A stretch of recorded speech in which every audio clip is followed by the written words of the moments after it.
Hi. നിസ്സാരമെന്ന് തോന്നാവുന്ന പല കാര്യങ്ങളും നമുക്ക് ഇപ്പോൾ സോഷ്യൽ മീഡിയ വഴി ഒരറിവായി തന്നെ ലഭിക്കുന്നുണ്ടല്ലേ. അപ്പോൾ ഇന്ന് വെറുതെ സ്ക്രോൾ ചെയ്തപ്പോട്ടോ ഫേസ്ബുക്കിൽ ഇതേപോലെ സ്ക്രോൾ ചെയ്ത് പോയിക്കൊണ്ടിരുന്നപ്പോൾ ഒരു പോസ്റ്റ് കണ്ടു. ആക്രിക്കട എന്ന പേരിൽ ജസ്റ്റ് ഒരു ഫോട്ടോ പോസ്റ്റാണ്. അപ്പോൾ നമ്മൾ മിക്കപ്പോഴും വീടുകളിലൊക്കെ ഇപ്പോൾ മിക്കവാറും സ്ത്രീകളാണ് ഇതൊക്കെ ചെയ്യുന്നത്. കാരണം പുരുഷന്മാരെ ചിലപ്പോൾ വീട്ടിലുണ്ടാവണമെന്നില്ലല്ലോ. തീർച്ചയായിട്ടും ഇതേപോലെ ആക്രി സാധനങ്ങൾ പെറുക്കാനായിട്ട് വരുന്ന അല്ലെങ്കിൽ പൈസ തന്ന് വാങ്ങിക്കൊണ്ടാകാനായിട്ട് വരുന്ന ആളുകൾ ഇഷ്ടം പോലെ ആളുകളുണ്ട് അല്ലേ. പെട്ടി ഓട്ടോറിക്ഷകളിലും ചെറിയ ടെമ്പോകളിലൊക്കെ ഇവരിത് ലോഡ് ചെയ്ത് അവർ ഈ ഷോപ്പുകളിൽ കൊണ്ടു കൊടുക്കുന്ന ഒരു പരിപാടിയൊക്കെ ഉണ്ട്. അപ്പോൾ അത്തരത്തിലുള്ള ആക്രി കടകൾ നമ്മുടെ ചുറ്റുപാടും ഒരുപാട് ഇതേപോലെ ഇത് വലിയ ഒരു ബിസിനസ്സാണ് കേട്ടോ, ചെറിയ കാര്യമല്ല ഈ പറഞ്ഞു വരുന്നത്. അപ്പോൾ വളരെ വലിയൊരു ബിസിനസ്സിൻ്റെ ഭാഗം തന്നെയാണ്. ആളുകൾ നമ്മുടെ വീടുകളിലേക്ക് എത്തി സാധനങ്ങൾ എടുത്തു പോകാറുണ്ട്. അവർ പറയുന്ന ഒരു ചെറിയ വിലയൊക്കെ ഇട്ടിട്ടായിരിക്കും മിക്കവാറും ഇതേപോലെ എടുത്തു പോകുന്നത്. അപ്പോൾ നമ്മുടെ വീട്ടിലെ കുട്ടികളുടെ നോട്ട്ബുക്ക് മുതൽ സാധാരണ എല്ലാ ദിവസവും നമുക്ക് വരുന്ന ന്യൂസ് പേപ്പറുകൾ മുതൽ അതേപോലെ മിക്കവാറും ചിലപ്പോൾ ഘനമുള്ള നല്ല ഇരുമ്പ് സാധനങ്ങൾ, നമുക്ക് ഉപയോഗമില്ലാത്ത വാഹനങ്ങളുടെ പാർട്സുകൾ, electronic items, TV, fridge, washing machine തുടങ്ങി ഒരുപാട് കാര്യങ്ങൾ ഇതേപോലെ ആക്രി സാധനമായിട്ട് നമ്മൾ കൊടുക്കാറുണ്ട്. ആളുകൾ അത് വാങ്ങി പോകാറുണ്ട്. അതിനായി മാത്രം ആളുകൾ പലരും വരാറുണ്ട്. നമ്മുടെ വീടുകളിൽ ഇത്തരത്തിൽ പല എന്താ പറയുക തട്ടിപ്പുകൾക്കുമൊക്കെ ആയിട്ട് ഇത്തരം പരിപാടികളെ കാണുന്ന അത്തരത്തിൽ സമീപിക്കുന്ന ആളുകൾ പോലും ഉണ്ട്. അപ്പം ഇതൊക്കെ ഒരു അവയർനെസ് ആണെങ്കിൽ കൂടി അതിനപ്പുറത്തേക്ക് ഇതൊരു വലിയ ബിസിനസ് ആണെന്ന് മനസ്സിലാക്കാം. ഇത്തരം സാധനങ്ങൾക്കെല്ലാം അത്യാവശ്യം നല്ല വില കിട്ടുന്നുണ്ട് എന്നുകൂടി മനസ്സിലാക്കുക. അതിനുവേണ്ടിയാണ് ഈ ഒരു വീഡിയോ കേട്ടോ. അപ്പോൾ ഞാൻ ആ ഒരു പോസ്റ്റ് കണ്ടപ്പോൾ ആ പോസ്റ്റിൽ കൃത്യമായിട്ട് ഓരോന്നിൻ്റെ ഒരു വിവര പട്ടികയാണ് കണ്ടത്. അത് നിങ്ങളുടെ ശ്രദ്ധയിലേക്കൊന്ന് എത്തിക്കാം എന്ന് കരുതിയിട്ട് ജസ്റ്റ് ആ ഒരു ചാർട്ട് ഞാൻ ജസ്റ്റ് ഒന്ന് വായിക്കട്ടോ. ഇപ്പോൾ ന്യൂസ് പേപ്പർ ആണെങ്കിൽ പോലും അത് 1 കിലോയ്ക്ക് ആക്രിക്കടയിലെ അതിൻ്റെ ഒരു ഒഫീഷ്യൽ വില എന്ന് പറയുന്നത് 1 kg 25 റുപ്പീസാണ്. ഓക്കെ, മര്യാദ റേറ്റാണ്. അപ്പോൾ തീർച്ചയായിട്ടും ഒരു 10 കിലോ കൊടുക്കുകയാണെങ്കിൽ 250 രൂപ പോക്കറ്റിൽ കിടക്കും. പക്ഷേ മിക്കവാറും ഇതേപോലെ ന്യൂസ് പേപ്പർ വാങ്ങാൻ വരുന്നവർ ഇത്തരത്തിലൊരു വില എന്തായാലും തരില്ല. അവരുടെ ഒരു ലാഭവും ചിലപ്പോൾ ഇരട്ടി ലാഭമൊക്കെ എടുത്തിട്ടാണ് അവർ തരിക. അപ്പോൾ അതൊരു ബിസിനസ്സാണ്, അവരെ കുറ്റം പറയുന്നതല്ല. അവർക്കും ഇതൊരു ജീവനോപാധി ആയതുകൊണ്ട് ഒരു മര്യാദ വിലയൊക്കെ ഇട്ട് എടുക്കാവുന്നതാണ്. നമുക്ക് ഈ വില അറിഞ്ഞിരിക്കുകയാണെങ്കിൽ തീർച്ചയായിട്ടും ഈ ഒരു വില വാങ്ങാൻ വരുന്നവരോടും പറഞ്ഞ് വില പേശാനൊക്കെ പറ്റും. അത്തരത്തിൽ ആളുകളോട് വില പേശണോ എന്നൊക്കെ ചോദിച്ച് ചിലപ്പോൾ കമൻറ്റുകൾ വരാം. പക്ഷേ ഇന്നത്തെ കാലഘട്ടമാണ്, എല്ലാം പൈസ കൊടുത്ത് വാങ്ങുന്നു കൊടുക്കുന്നു അല്ലേ. അപ്പോൾ ആ തരത്തിൽ തന്നെ കാണാവുന്നതാണ്, അതിന് തടസ്സങ്ങളൊന്നുമില്ലല്ലോ. തീർച്ചയായിട്ടും നോട്ട്ബുക്കുകൾക്കും കിലോയ്ക്ക് 20 രൂപ ലഭിക്കുന്നതാണ്. എഴുതി കഴിഞ്ഞ നോട്ട്ബുക്കുകൾ, അതായത് ആക്രിയായിട്ടുള്ള ആ ഒരു നോട്ട്ബുക്കുകൾ.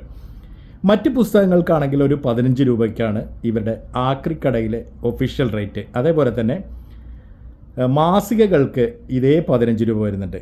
ഇരുമ്പിനും ചെമ്പിനും പിച്ചളയ്ക്കൊക്കെ നല്ല വിലയുണ്ട് കേട്ടോ. ഇരുമ്പിന് 30 രൂപയും ചെമ്പിന് 480 രൂപയാണ്. ചെറിയ വിലയല്ല, 480 എന്ന് പറയുമ്പോൾ അറിയാമല്ലോ, അത്യാവശ്യം നല്ല വിലയാണ് ചെമ്പിന്. പിച്ചളയ്ക്ക് അതിൽ കുറഞ്ഞ 270 വില. ചെമ്പിനേക്കാളും അല്പം വില കുറവ് അവിടെ ഫീൽ ചെയ്യും. അലുമിനിയത്തിനും 110 രൂപയുണ്ട്. നമ്മൾ പഴയ പാത്രങ്ങൾ, അലുമിനിയ പാത്രങ്ങളൊക്കെ ഉപയോഗിക്കുന്ന ആളുകളല്ലേ. തീർച്ചയായിട്ടും ഇത്തരത്തിലുള്ള ആക്രി സാധനങ്ങൾക്ക് മര്യാദ വിലയുണ്ട് ആക്രിക്കടയിൽ അല്ലെങ്കിൽ ഇതിൻ്റെ ഒരു മാർക്കറ്റിൽ എന്നുള്ളത് മനസ്സിലാക്കാം. അതേപോലെ തന്നെ കാർഡ്ബോർഡ് എന്ന് പറയും, ഹാർഡ് ബോർഡ് എന്ന് പറയും അല്ലേ. 1 കിലോയ്ക്ക് 15 രൂപയാണ് വില. അതേപോലെ തന്നെ സ്റ്റീലിനും നല്ല വിലയുണ്ട് കേട്ടോ. ഇരുമ്പിൻ്റെ അതേ വില 30 രൂപയാണ് സ്റ്റീലിൻ്റെ വില. അതേപോലെ ഒരു തകിട് രൂപത്തിലുള്ള ഇതേപോലുള്ള ലോഹ തകിടുകൾക്ക് 16 രൂപ വരെയൊക്കെ നമുക്ക് ഈ ഒരു ആക്രി മാർക്കറ്റിൽ വിലയുണ്ട്. ഓക്കെ, അപ്പോൾ അത് ശ്രദ്ധിക്കേണ്ട കാര്യം തന്നെയാണ്. ബിയർ കുപ്പിക്ക് 50 പൈസ കിട്ടും. പാട്ട 6 രൂപ. പ്ലാസ്റ്റിക്കിനും നല്ല വിലയുണ്ട് കേട്ടോ. 10 രൂപയൊക്കെ പ്ലാസ്റ്റിക് കുപ്പികൾക്ക് 17 രൂപ വരെ കിട്ടുന്നു. പ്ലാസ്റ്റിക് ആണെങ്കിൽ 10 രൂപ. അതേപോലെ ചെമ്പ് വയറിന് നല്ല വിലയുണ്ട്. 230 രൂപ വരെ ചെമ്പ് അടങ്ങിയ വയറിന് കിലോയ്ക്ക് വില കിട്ടുന്നുണ്ട്. കാരണം വളരെ നിസ്സാര വിലയ്ക്കൊക്കെ ചിലപ്പോൾ ആളുകൾ ഇത്തരത്തിൽ ഈ ഐറ്റംസൊക്കെ വാങ്ങി കൊണ്ടുപോകാറുണ്ട് എന്നുള്ളതിൽ നമുക്ക് എല്ലാവർക്കും അറിവുള്ളതാണല്ലോ. അപ്പോൾ തീർച്ചയായിട്ടും ശ്രദ്ധിക്കേണ്ട കാര്യമാണ്. അതേപോലെ നമ്മൾ ഉപയോഗിക്കുന്ന ടെക്സ്റ്റൈൽസ് ഐറ്റംസ് ഉണ്ടല്ലോ, ഇപ്പോൾ പേപ്പറുകളാവട്ടെ, ഇതേപോലെ തുണികളാവട്ടെ, തുണികളുടെ വേസ്റ്റുകളാവട്ടെ, ഇതൊക്കെ തന്നെയും കിലോയ്ക്ക് 20, 15, 10 ഒക്കെ വില വെച്ചിട്ട് തുണിയുടെ വേസ്റ്റുകളും ടെക്സ്റ്റൈൽസ് വേസ്റ്റുകളും പ്ലാസ്റ്റിക്കിൻ്റെ ചാക്കുകളും അതേപോലെ പ്ലാസ്റ്റിക്കിൻ്റെ വള്ളികളും ഒക്കെ ഇത്തരത്തിൽ വില വരുന്നുണ്ട് എന്നുള്ളത് കൂടി നമുക്ക് ജസ്റ്റ് മനസ്സിലാക്കാം. അതേപോലെ തന്നെ ഇലക്ട്രോണിക് ഐറ്റംസ് കേട്ടോ.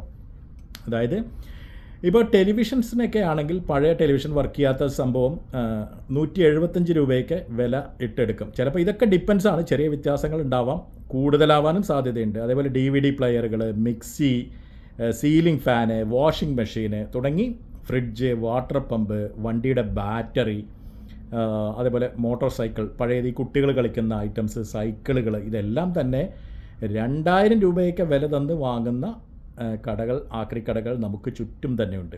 ഈ വാട്ടർ പമ്പൊക്കെ ആണെങ്കിൽ 400-500 രൂപ കിട്ടും. ഇപ്പോൾ പഴയ വാഷിംഗ് മെഷീനുകൾക്ക് 500 രൂപ വരെ വില ഉണ്ട്. അതേപോലെ തന്നെ സീലിംഗ് ഫാനുകളാണെങ്കിൽ 200-250 വില.